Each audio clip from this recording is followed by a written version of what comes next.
every second, every minute. Man, I swear that she can get it. Saying if you a bad bitch, put your hands up high. Hands up high. Hands up high. Tell them turn the lights down right now. Put me in the mood. I'm talking about dark perfume. Go, go. Hello everyone, and welcome back to the channel. Thank you guys for your likes, shares, comments, and subscriptions. I appreciate you all. We are going to get into episode 2 of His Wife Has Been Terrorizing Me. Now, I know you guys have all had your maybe comments, concerns, questions, probably negative remarks and whatnot, but this is my story. These are the things that I have been experiencing. And this has been the life that I have been living. And instead of holding on to it, collecting evidence, and, just wasting it, I'm going to talk about it. I don't feel like I've been going through this for nothing. I don't feel like I'm supposed to be silenced. I don't feel like this information, these experiences are going to be wasted. So here we are. Let's get into part 2. Now, in the last episode, I told you guys about how his wife had been stalking me, but she has also been using other people to stalk me too. Let me go ahead and finish up where she has been stalking me physically, and then we'll move into how she's been using everybody else. Now, another time that she stalked me was during a time where I was homeless, and I moved to first of all, I was trying to get away from the person that she sent towards me. We'll get into that another day. We're going to focus on this psychopath. Okay, I moved back to my hometown. Not only did she have the person follow me, she also followed me too. It was so weird, y'all. It was so weird. So I went to a park that was near my mother's house, and for those of you who know me, you guys know or knew where my mother stayed. Don't nobody be out there. The population is like literally don't nobody be there. It's a small town, so for you to be there, like, that's a red flag. How did you find this place? Why are you here? Like, there's no reason for you to be here. No reason. It's a small town. Why are you here? There's no major, they didn't even have a mall, y'all. There was no major mall, no outlets, no nothing. Like, we had Walmart, we had there was like a Kmart. I think that let you know, a Kmart. Come on, y'all. There was a library. Like, it was small. But anyway, so I was in my car, and I was at this park, and then I'm just sitting there, and I tried to read a book, and then I looked up, and this vehicle parked like a little ways down beside me. It was so weird. She gets out the car, and she's on her phone smiling at me, and she dressed like a baby stud. Like, you know how them studs be when they just trying to figure themselves out. Like, the clothes don't be proportioned right. You just like, okay, these are big pants, so I'm a stud. It's something like that. Like, I don't know what she had on, but she was looking at me. She was smiling at me from like across the way. It's so weird, y'all. She is so weird. Just weird. Like, I don't know. So I'm looking like, what the fuck? And I pull off, like, cause I'm weirded out. Like, why are you here? Why are you following me? Then another time, mind you, we in this same small town, and I reach out to a friend, and me and that friend is talking, and that friend is like, well, we should meet up. And I'm just like, I was hesitant for a minute or whatever, because I hadn't been back home in a minute, you know what I'm saying? But this friend, like, is from my original hometown, you know what I mean? Like, but it's not too far from where my mother lived. So we agreed to meet like halfway. Then the time got pushed back, and she said, well, I'll just come to you. We end up meeting down the street from my mother's house at a restaurant, and here comes his wife pulling in the restaurant while we sitting outside and we're talking. And I'm like, okay, why is you, mind you, I told y'all how I be driving. She pulls in driving the same way, loud music going, like she just snapping, like just weird. Something is wrong with her. Why are you here again on another day in this small town where nobody really lives? You're stalking me.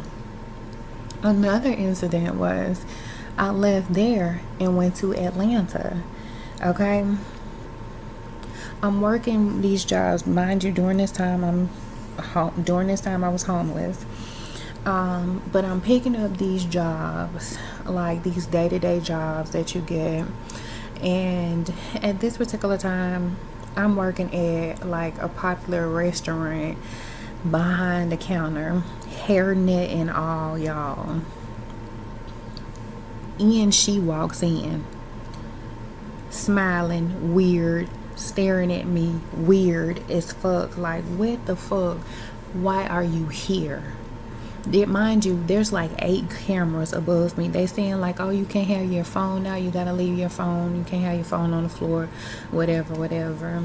So but what I want y'all to realize is 8 cameras above me.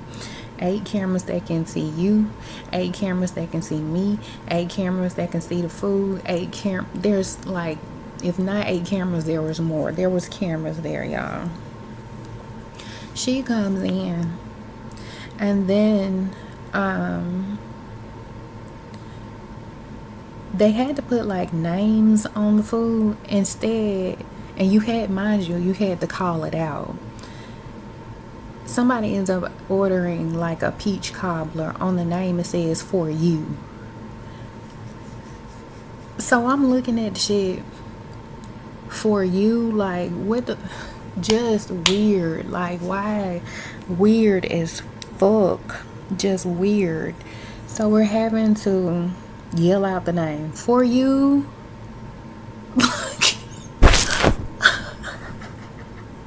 Oh my god.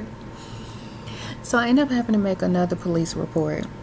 Mind you, because of who she is, they don't want to make the police report, and they're trying to hide the camera evidence.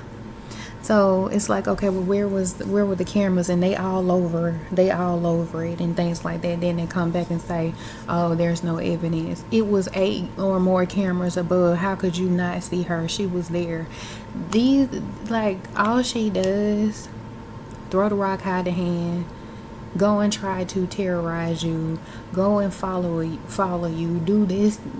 She's so sneaky.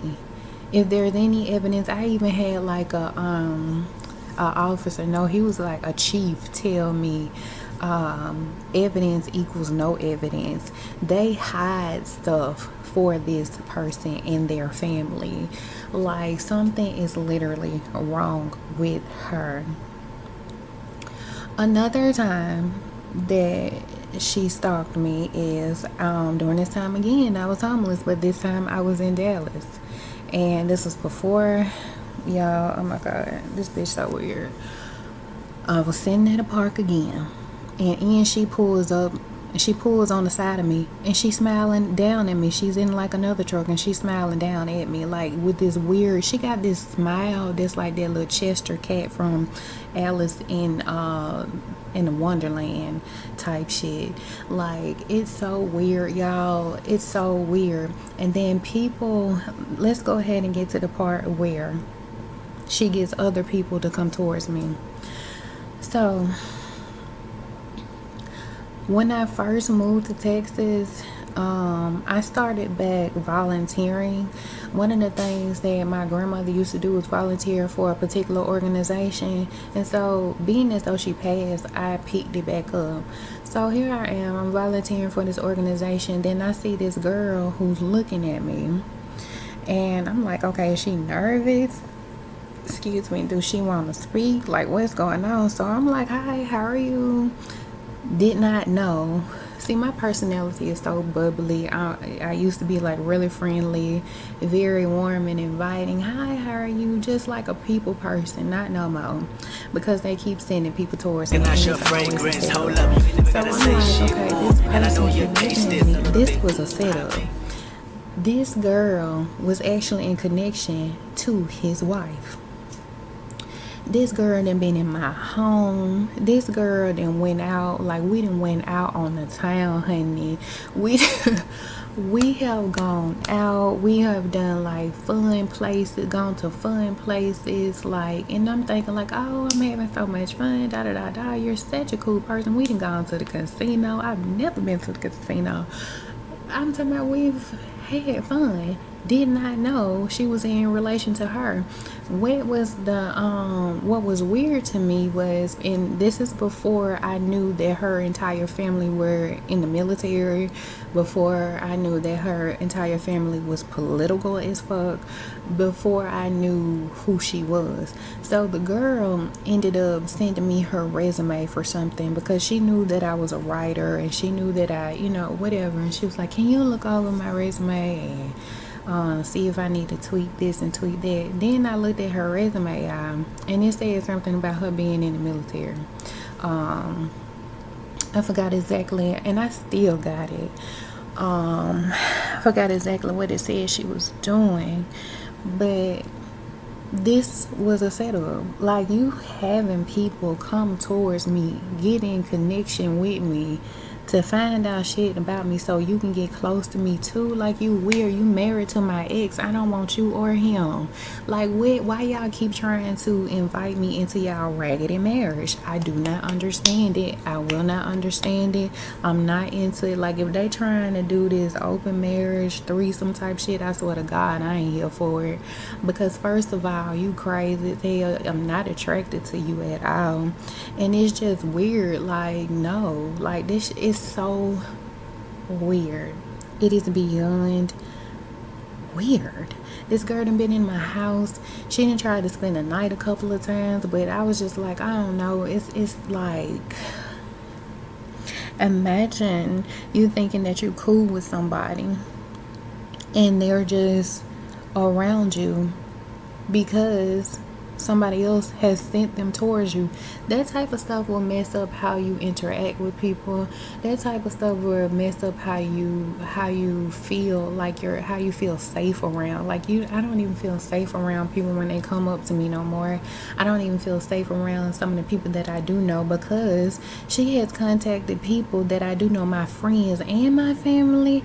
Why? If I don't even know you, how do you know my family? How do you know my friends? Why are you popping up in places that I'm going and connecting with my friends, and I can't even volunteer no more?